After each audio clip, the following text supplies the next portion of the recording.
piece of queer media I think I was introduced to was She by Dodie. It came out in 2016, a time when all sapphic songs had undertones of secrecy and guilt and shame. But there was something in that song that resonated with me. Shortly after that, I wrote my own queer ballad named She, Her, original, I know, with the same undertones of exploration and the idea that queerness was wrong and taboo and forbidden. Because for me, I think it was.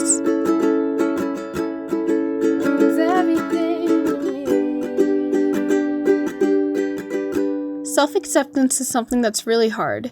Even in 2021, when we have absolute, unapologetic, woman-loving woman bangers like Slumber Party by Ashton Eco. But my sexuality still isn't something I talk about for fear of backlash, in fear of disappointing my family, in fear of disappointing you guys, my listeners. But it is a part of me, regardless of what anyone says or thinks. So hi, Internet. My name is Effy, I'm bisexual, and this is The Human Condition.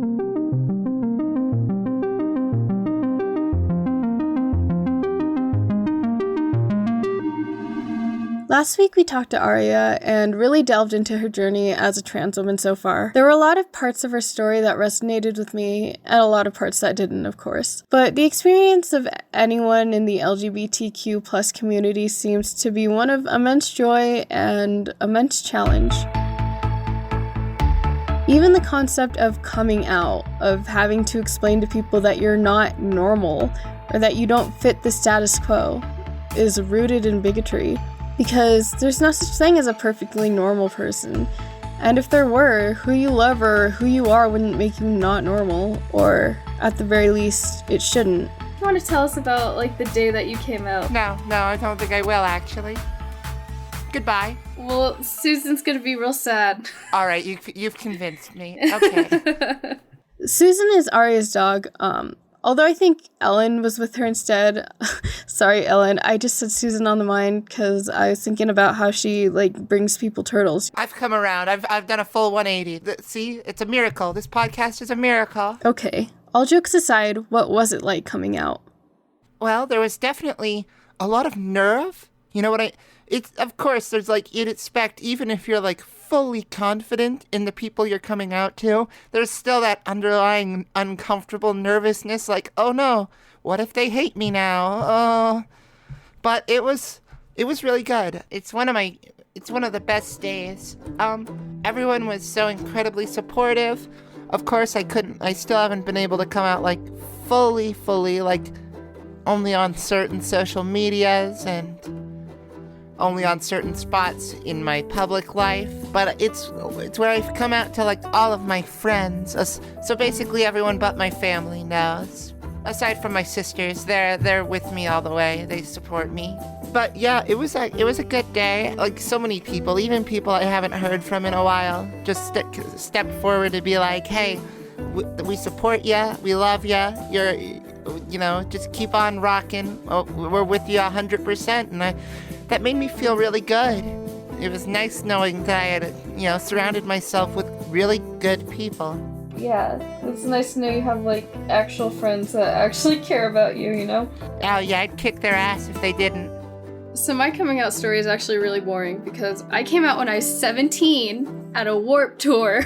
And I looked at my friend and I was like, hey, guess what? I'm gay. And she was like, okay. I know.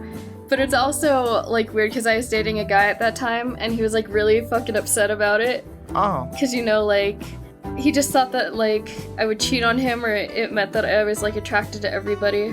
Or, more of a slut, that's, the stereotype. But his masculinity was, really threatened. What the hell, babe? You like girls too? Gross. What if you cheat on me with a girl? No, my life would have been so much better, man. If I cheated on him with a girl. What so far? I know you're kind of earlier in your journey, but what are some struggles that you've had in your experience?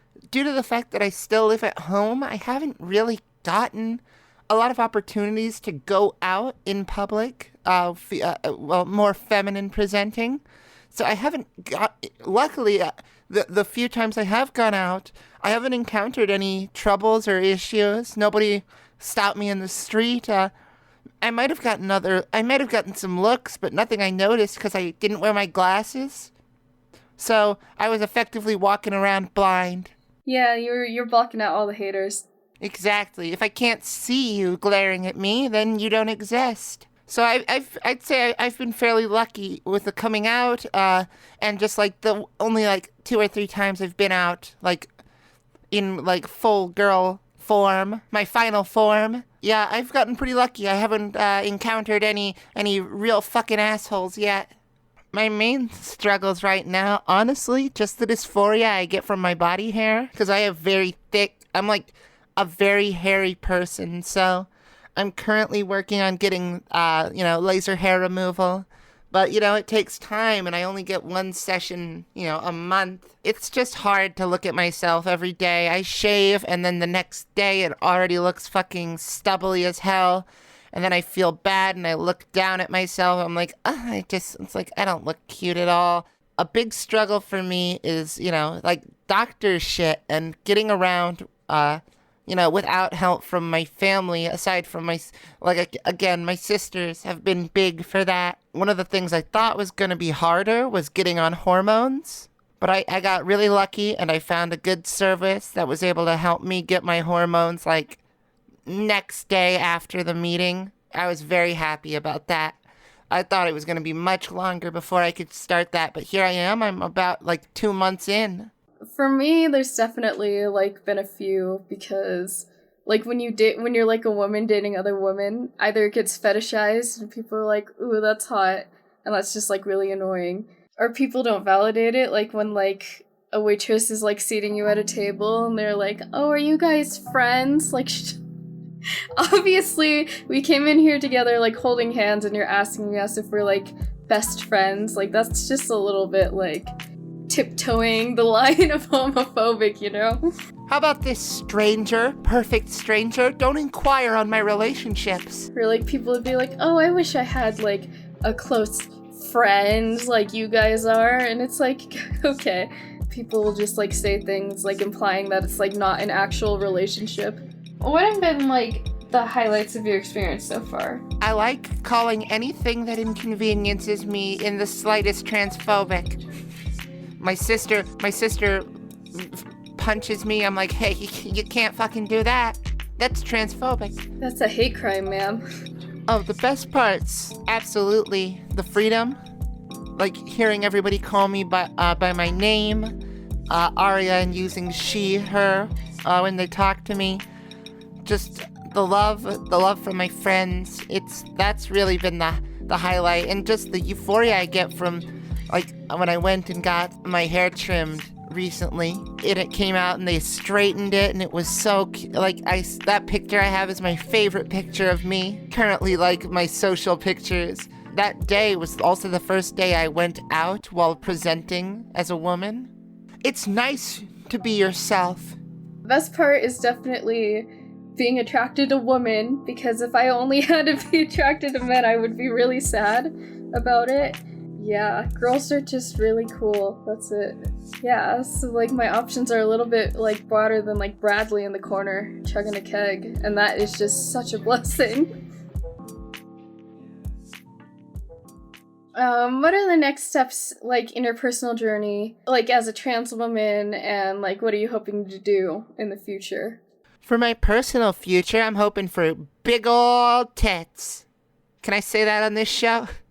Well, my next step's actually coming up very soon. This Friday, I'm going to I'm going to take my blood sampling, because it's been about 3 months since I started estrogen. And if all goes good with that, I'll get to start testosterone blockers along with my estrogen. And that's where the magic's gonna happen. That's where my fucking metamorphosis begins. Because that's, again, where all the big changes start, with the redistribution of fat and the growth of breasts and butts. I'm gonna grow more butts. I just realized that sounded fucking weird as hell. A couple more, one on each elbow for extra padding. Further down the line, I just want to keep on, growing, changing, to become, the ideal of me, the me that I want to see when I look in the mirror.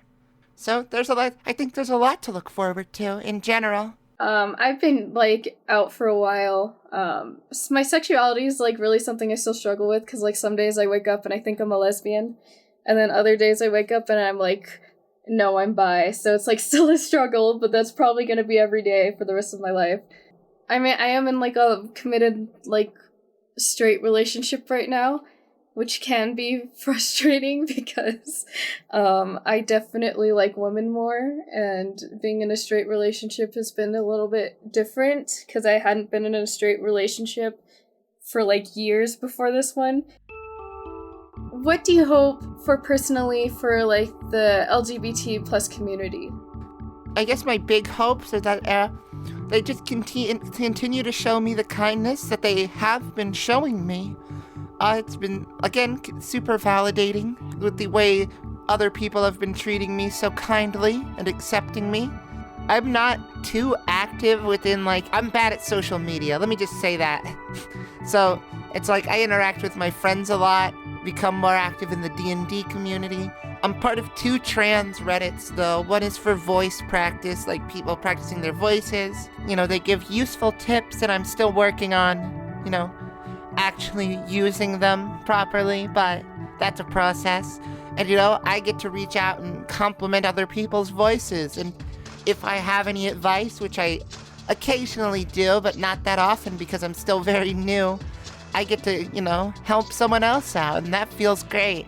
And the other one is for just stuff in general on the MTF, male to female trans Reddit. It's super positive there. Everyone's posting selfies of themselves and milestones they've accomplished or questions they have. And the community's just been so pleasant to interact with. Everyone's very helpful and kind. My most outvoted thing on Reddit was that picture of me after I got my new haircut. And it got over 100 upvotes. And I was like, what the hell? These people are fucking so nice, and so many nice comments saying how cute I looked. I was like, I love it. It's because it's a cute picture. In both of those subreddits, I felt very, very supported. I noticed, of course, with any community, there's gonna be, shitty parts. So, I just hope we continue to kind of, trim the fat on that one. Get rid of the people who are, actively transphobic or things like that. And it's because there's lesbians who wouldn't date trans women. And that's a little invalidating. That feels borderline the super straight shit. But I really haven't seen a lot of that. Again, that's just my personal experience as someone who's a little bit more, I'm still fairly new as being a full-on community member. So my hopes for the future of, just trans people in general and the LGBT, I hope in the future everybody has a good support group. I hope in the future that people fucking wise up and stop acting like jackasses to us for no fucking reason. But I hope, at the very least, that every, trans person and person in the LGBT community has a good family, a good circle of friends who support them through it all, no matter what. People who will stick with them and believe in them. Because that makes the biggest difference. That's some of the biggest things you can do for somebody who's just coming out as trans or non-binary or gay or basically anything, is supporting them, being there for them. You don't have to do anything grand. You don't have to fucking huck millions of dollars at them. Although I'm not saying don't throw millions of dollars at them. That'd be really nice. Don't want to write us out of that possibility. But both Effy and I will take that. Just show up, support your friend. When they come out, don't ignore them. Just be like, I support you. That's awesome. I'm happy for you, and I'm here for you, whatever you need. For me, there's a lot of biphobia, but it's everywhere, because Oh my god, yeah, the biphobia is some real bullshit. But that's why when I was dating women, I had to identify as a lesbian, I think, because of biphobia, and a lot of lesbians won't date bi women because they think that they'll have commitment issues or something. And then Also, like, a lot of people in the LGBT community towards bi people, they call it, like, compulsory heteronormity, where it's like they think that, like, I'm just in a straight relationship because of, like, internalized homophobia. Having to explain to people, and there's, like, a lot of stigma about, like, being more likely to cheat, or then, like, with, like, the straight people, they think it's just a phase. So, like, there isn't too much of, like, an acceptance for bi people in the community right now, which is unfortunate. Yeah, and on top of that, just like being a lesbian or being trans, being bi can be fetishized by a lot of people, and it's just disgusting. Yeah, and, like, you know, being bi and, like, trying to get into, like, serious relationships, it's like people are always looking for, like, a unicorn or whatever, like, fetishizing, like, bi people, and it's just weird. And it's weird that people don't understand that it's like, genitals don't matter to me, you know? Like, I like both, so it doesn't matter. I don't need to pick a side, you know? Like, also, with, like, bi men are not validated as often. I think a lot of it has to do with, like, toxic masculinity and stuff, but there's, like, this expectation of men where you're either going to be, like, non-conforming, like, extremely, like, out and open and queer and flamboyant, or you have to be, like, straight and manly and be super macho, and, like, that just totally invalidates, like, men that like both genders. Especially with masculinity, there's, like, a really big push for conformity, and even in, like, the queer community, like, men will do that too, or if you don't fit a certain, like, label or stereotype, it's not validated. Exactly. There's this really big issue where I completely lost my train of thought. Fuck. But there's a big issue. That's my statement. You can quote me on that. Or the concept that they have to act that certain way to be gay or to be straight or to be trans or non-binary. There's no correct way to look or to act. And I feel like that's a big issue in certain circles. Sometimes labels can be really good in helping you find your identity, but I also think sometimes, like, the LGBT community sometimes will take it, like, a little too far with, like, having to label everything. I think that pushes people to not be authentic or not want to explore things like their gender, like their sexuality or whatever, you know? Like you said, labels are generally helpful. They help you identify who you are and find people similar to you in that regard. But if you take labels too seriously, you'll quickly run into a wall because people are too complicated to completely seal down to a label. And then, like, trying to find, especially for things like gender, which have been, like, scientifically proven to be a spectrum. Oh, yeah, absolutely. Gender is entirely it's a complete social construct. It varies from culture to culture. Well, that's why there's, like, some societies have, like, 5 genders, because it's all about perceived traits. But then people put a definition on non-binary, or, like, what it means to be non-binary and things like that, and I just think that rhetoric is really harmful to people that, like, don't understand their gender. I have, like, questioned my gender before just because, like, I was trying to explain to someone being, like, misgendered when I was younger, when I had, like, really short hair, and how it, like, that to me felt powerful instead of, like, feeling bad. But then I was like shut down because they were like, well, that's not what non-binary is. So then I never talked about it again. And I think that that's, like, if people perceive gender, sexuality, or whatever differently, then, like, we as a community should make that space. Especially if people, like, don't want to go by labels. What are some things that you wish people outside of the community would know or would understand? Maybe stop being an asshole. Just that one goes out to all the assholes out there. Also, fuck Nazis. Kick them in the throat. Kick them in the throat. Beat him with a Coke can. You're not super straight, you're just transphobic. let's say, yeah, let's fucking bash some people real quick. Trans women are women, trans men are men. There's non-binary trans people too, and they're fucking awesome. Don't read Harry Potter because J.K. Rowling is a TERF. Even if for people who aren't, like, transphobic, here's something. If a trans person says something is transphobic, it is. Don't try to argue with them about it. Like, don't play devil's advocate. Maybe you should listen to the person who actually knows what it is and what it isn't.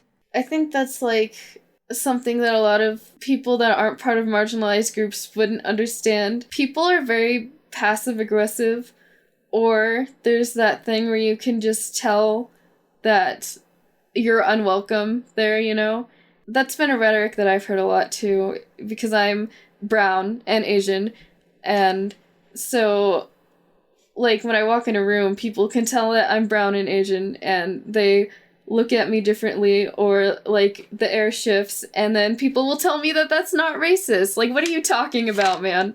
Just examine your actions, because while you might not be acting directly, like, harmful to a person, like, by, like, you know, like people who are, like, fucking openly racist, you still might be doing and saying things that are hurting people that you care about, and you're refusing to acknowledge it because you don't want to consider yourself like racist or transphobic. And just making those mistakes doesn't make you a bad person, but refusing to acknowledge them does. Listen to marginalized people. Just listen. I wish people know that, like, bisexuality isn't a phase. It's not something to grow out of, and it's not, like, confusion. It's just having a broader preference for people that you would want to get romantically involved in than people that are straight or gay, and that's fine. Stop stigmatizing people for who they love, because that's so fucking stupid. Yes, exactly. Just let people be. Let people be happy. Let people be themselves.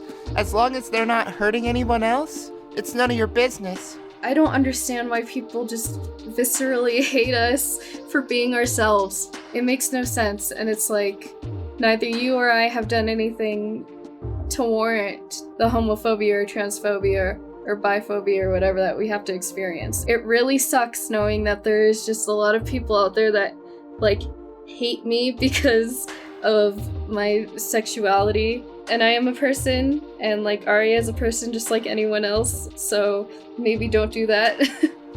Yeah, some people have completely buried their heads in the sand.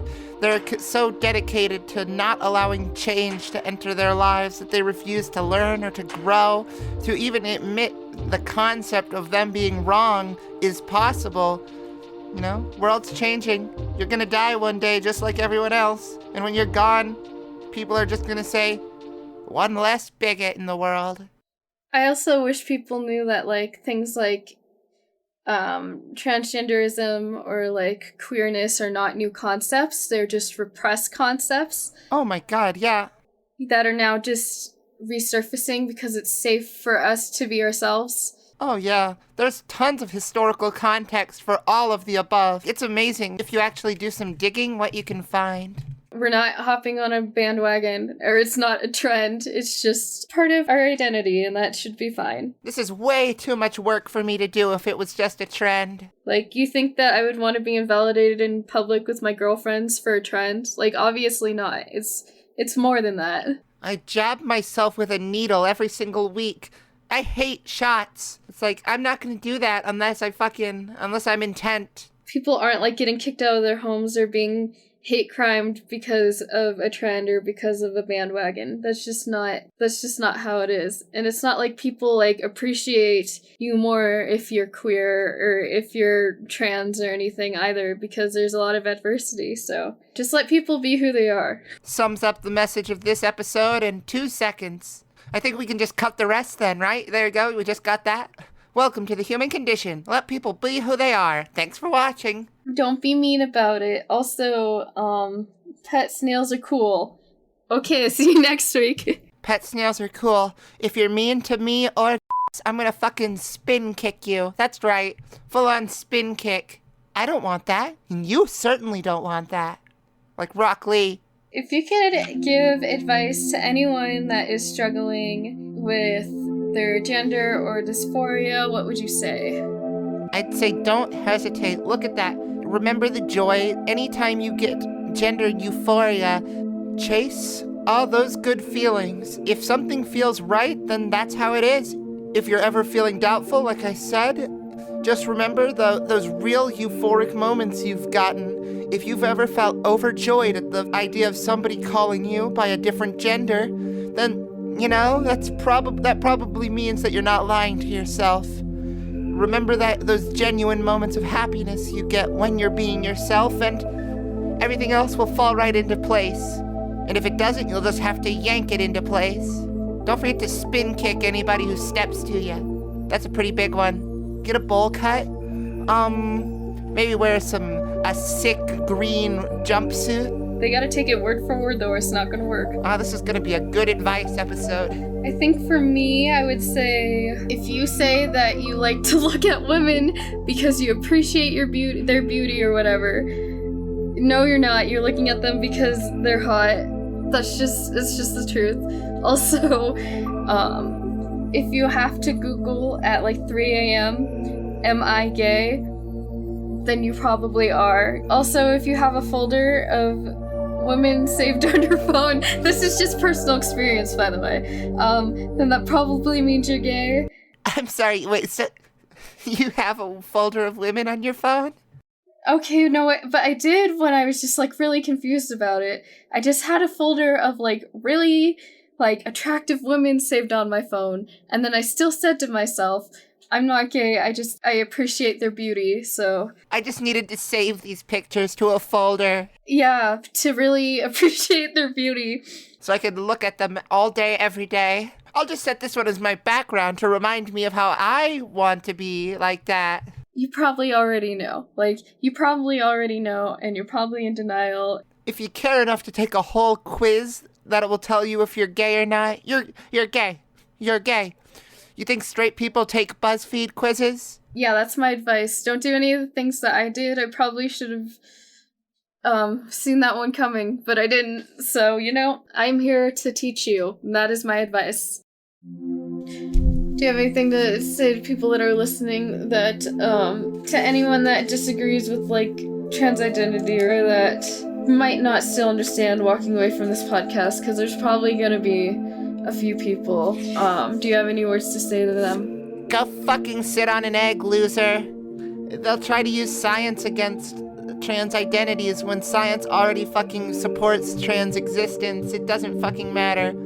And even if it fucking didn't, who gives a shit? Why are you so antsy about what other people identify as? Maybe sit with yourself for a little bit and then come back.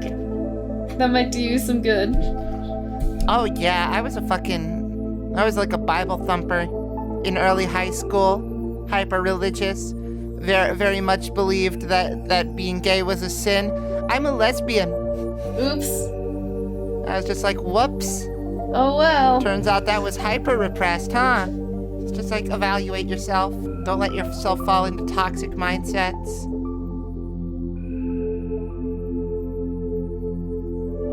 If there is something that I could say to you, listener, if you're coming away from this podcast and you don't understand, I will implore you to ask yourself, why? Why don't you understand? What about me and Arya is so repulsive that you think that we aren't worth validation, love, patience, and understanding?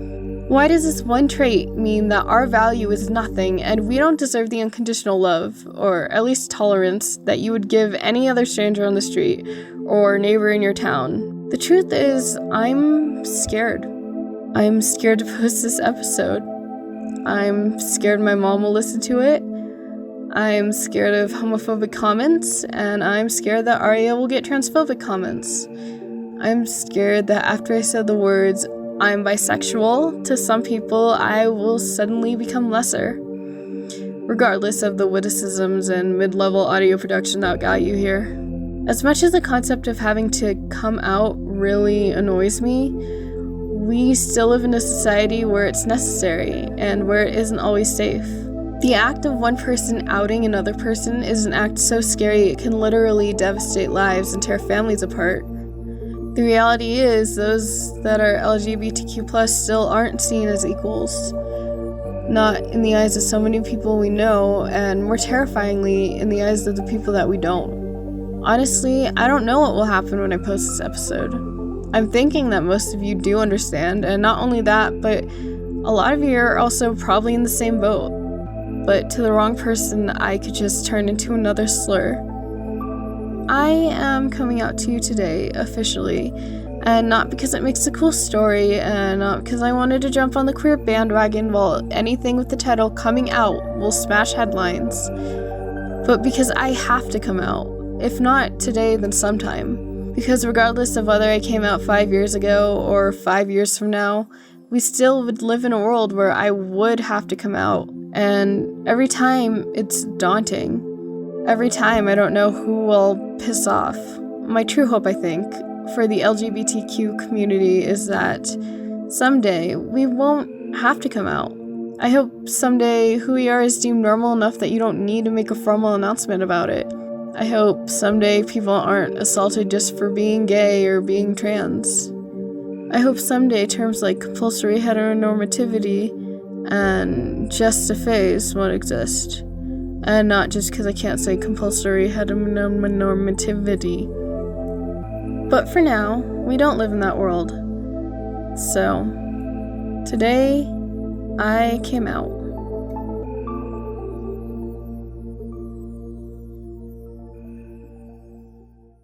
Thank you for talking to me and being vulnerable in this series and being my friend. It's been great. Thank you for having me on the show and being my friend. You are a delight. I'm going to gas you up for a second here. Because you have been super great since I came out. I mean, you guys were great to begin with, and then you sent me this little pin with the dragon holding a cupcake, and it's like the trans flag colors. And I love it. I love it. Effy is one of the best friends you can ask for, fuckers. Is there anything that you would want to say to the people? You're all lovely. Rate this podcast. Rate this goddamn podcast 5 stars, or I'll come to your house and fucking... Oh, you don't even know what's coming towards you. I love that message. That's the best message on this podcast ever. You ever seen a spin kick? And if you want to continue not seeing a spin kick, you better fucking rate this 5 stars. iTunes 5 stars. There's the ASMR portion.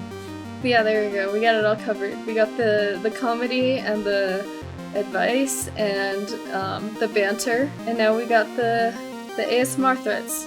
So you're gonna be moving right on into the season finale after this, huh? Yeah, it's gonna be so good. Is it gonna be a 3-hour season finale? Oh my goodness, no. 4.5 hours? I think I would die. Don't forget to tweet at the Human Condition Podcast. The hashtag 5-hour season finale. And I will probably not be meeting your demands on that one, but you know what? I will give you at least 5 minutes. That is my promise. 5 minutes. You know what? A 5-minute season finale would also be a pretty big move. It's just like every person I've had on this podcast is answering saying like egg for 5 minutes. But you overlap it all at once, so it's just one conversation. It's just 5 seconds of it's just like all of you guys saying egg. egg. If I text you and I'm like, Aria, can you send me a clip of you just saying egg? Don't ask any questions. Thank you so much for listening to this series and to this podcast. Next week is the season finale, and after that we're going to be taking a 3-month break to prepare for the next season. I'm so glad that you guys went on this journey with me, however rocky it has been. As always, you can find us anywhere you can type a username at TheHumanPods.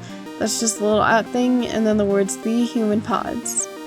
To be a part of the show or to tell me how awesome I am, either one, you can email us at thehumanpods@gmail.com. And if you want to follow me and ruin your feed, find me on Instagram and Twitter at ephemerality with an I instead of a Y at the end. That's EPHEMERALITI. Nailed it. Anyways, okay guys, see you later. Bye!